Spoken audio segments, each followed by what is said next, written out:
আসসালামু আলাইকুম সবাইকে নুসরাত মিনি কিচেনে সবার পছন্দের খুবই মজাদার ফ্রোজেন সহ আজকে আমি চিকেন ডোনাটের রেসিপি শেয়ার করব একদমই সহজভাবে। যেহেতু রমজান মাস, তো আমি রমজান মাসের জন্য চিকেন ডোনাটটা তৈরি করছি যাতে মাস জুড়ে এটাকে সংরক্ষণ করে রাখতে পারি।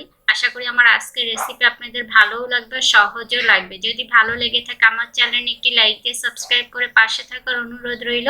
আর যারা ফেসবুক পেজ থেকে দেখছেন একটি লাইক দিয়ে অবশ্যই ফলো করে রাখবেন। তাহলে মূল রেসিপিটি দেখে নেওয়া যাক। এখানে আমি মুরগির বুকের মাংস কেটে ধুয়ে পরিষ্কার করে নিয়েছি আর এরকম ছোট ছোট টুকরো করে নিয়েছি, দেখতে পাচ্ছেন। আর এখানে হাড় ছাড়া চিকেনটা নিতে হবে। এখন এটাকে আমি পাটায় পিষে নিব, যেহেতু আমার ব্লেন্ডারটা নষ্ট হয়ে গিয়েছে। তো আপনাদের যার যেভাবে সুবিধা নিলেই হবে। এই তো পাটায় পিষে নেওয়ার পরে এরকম হয়েছে, একেবারে স্মুথ না করলেও হবে। এখন আমি দিয়ে দিচ্ছি 1 কাপ আলু সেদ্ধ। আলুটা আগে আমি সেদ্ধ করে ম্যাশ করে নিয়েছি। দিয়ে দিচ্ছি বিসমিল্লাহ। এখন দিয়ে দিচ্ছি 1/2 টেবিল চামচ আদা বাটা, 1/2 টেবিল চামচ রসুন বাটা, 1/2 টেবিল চামচ পেঁয়াজ বাটা। দিচ্ছি 1/2 টেবিল চামচ ধনিয়ার গুঁড়া। দিচ্ছি 1/2 টেবিল চামচ গরম মশলার গুঁড়া।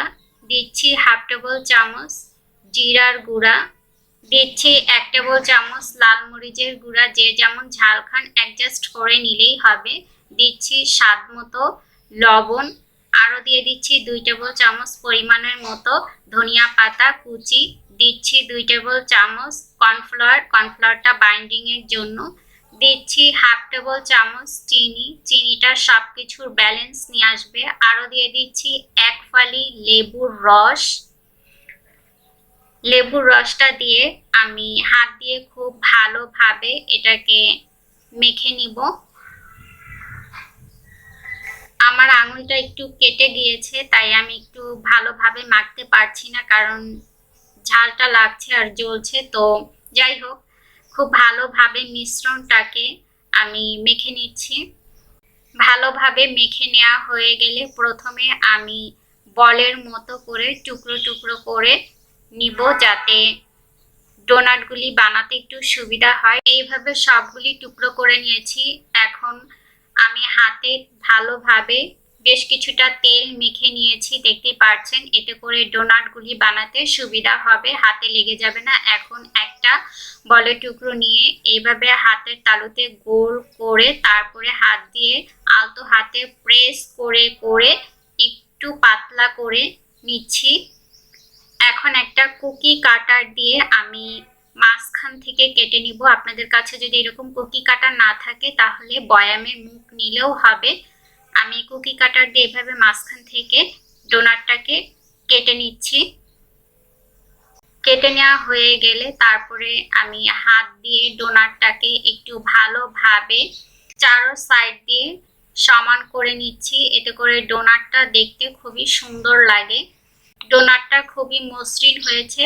এখন আমি ডিমে ডুবিয়ে নিব। আগে থেকে একটা ডিম খুব ভালোভাবে সামান্য পরিমাণ লবণ দিয়ে ডিমটাকে ফেটিয়ে নিয়েছি।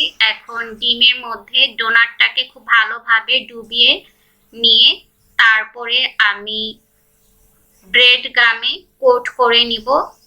তার আগে প্রথমে আমি হাতটা আবারও ভালোভাবে পরিষ্কার করে দিচ্ছি। একটু আলতো হাতে চেপে চেপে ডোনাটগুলিকে কোট করে নিতে হবে ব্রেড গামে। তারপরে আলতো হাতে আবারও এক্সট্রা ব্রেড গামটা ঝেড়ে নিতে হবে। আর আমি আরেকটা বানিয়ে দেখাচ্ছি আপনাদেরকে ডোনাট। আর এটাকে আমি মাঝখান থেকে একটু আঙুল দিয়ে ছিদ্র করে বানাচ্ছি। আপনাদের যেভাবে সুবিধা সেভাবে বানালেই হবে। দেখতে পাচ্ছেন আমি কাজটা কিভাবে করছি। কুকি কাটার বা বয়ামের মুখ যদি কোনোটাই না থাকে, ঠিক এইভাবে বানাতে পারেন। এখন আবারও আমি ডিমে ডুবিয়ে তারপরে ব্রেড গামে কোট করে নিচ্ছি।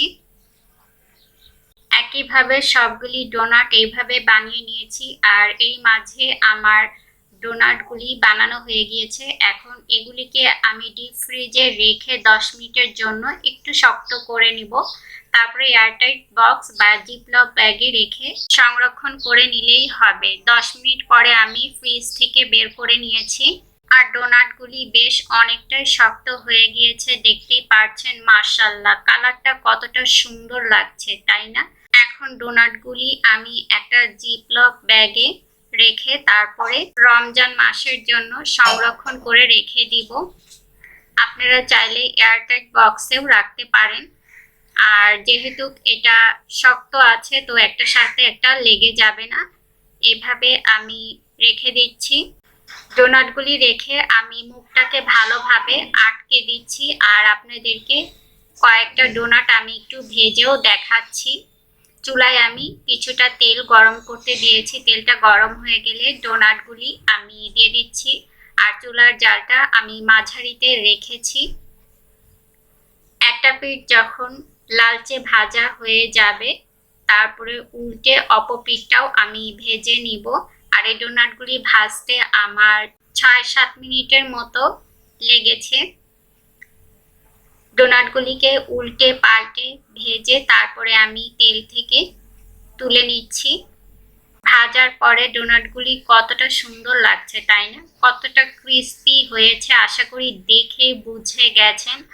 আর খেতে তো আলহামদুলিল্লাহ অনেক বেশি মজার হয়েছে। আমি আপনাদেরকে একটা ডোনাট ভেঙেও দেখাচ্ছি, কতটা লোভনীয়, তাই না? আশা করি আমার আজকের রেসিপি আপনাদের ভালো লেগেছে। যদি ভালো লেগে থাকে আজকের মতো এখানে বিদায় নিচ্ছি। সবাই অনেক বেশি ভালো থাকবেন, সুস্থ থাকবেন। সবাই সবার জন্য দোয়া করবেন। আল্লাহ হাফেজ।